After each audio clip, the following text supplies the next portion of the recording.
ഈ മണപ്പുറത്ത് ഇതിനു മുമ്പ് നമ്മൾ തമ്മിൽ കാണുമ്പോ ഞാൻ എന്റെ അച്ഛന്റെ ശേഷക്രിയ ചെയ്യാൻ വന്നതായിരുന്നു. അന്ന് നീ എന്നെ തടയാനും. അന്ന് ഞാൻ തോറ്റ് തിരിച്ചുപോയി. പക്ഷേ നിന്നോട് ഞാൻ പറഞ്ഞിട്ടാ പോയത്, നിനക്കും ഒരു ദിവസം വരും, സ്വന്തം തന്തയുടെ എല്ലും കഷ്ണവും ചാരമായി നീയും വരുമെന്ന്. നീ പക്ഷേ അച്ഛന്റെ കാലിൽ നഖം വെട്ടിത്തരാൻ, ചെവിയിലെ പൂട വരച്ചേരാന്നൊക്കെ വീരസ്യം പറഞ്ഞ് എന്നെ കളിയാക്കി. നിന്നെ ഇവിടെ എത്തിച്ചു കാലം, അല്ല ഞാൻ തന്നെ. കൂട്ടിക്കിഴിച്ചു നോക്കിയാൽ ലാഭം എനിക്കാ, വിജയം എന്റേതാടാ. ഇന്ദുലേഖ കൊലക്കേസിൽ നിന്റെ ചങ്ങാതി ഹബീബ് എന്നെ കൊണ്ടുപോയി ചോദ്യം ചെയ്തു. എല്ലാ ചോദ്യങ്ങൾക്കുള്ള ഉത്തരം അവൻ ഇന്നലെ രാത്രി കിട്ടി.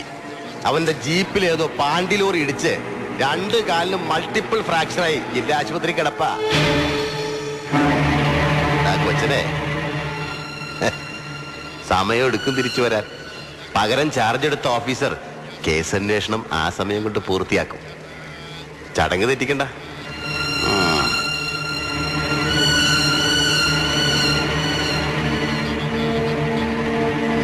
ആൽത്തറക്കടവിൽ മണപ്പള്ളി മാധവൻ നമ്പ്യാരുടെ ചിതാഭസ്മം നിമഞ്ജനം ചെയ്യുന്ന ചടങ്ങുണ്ട്, വന്ന് കാണ്.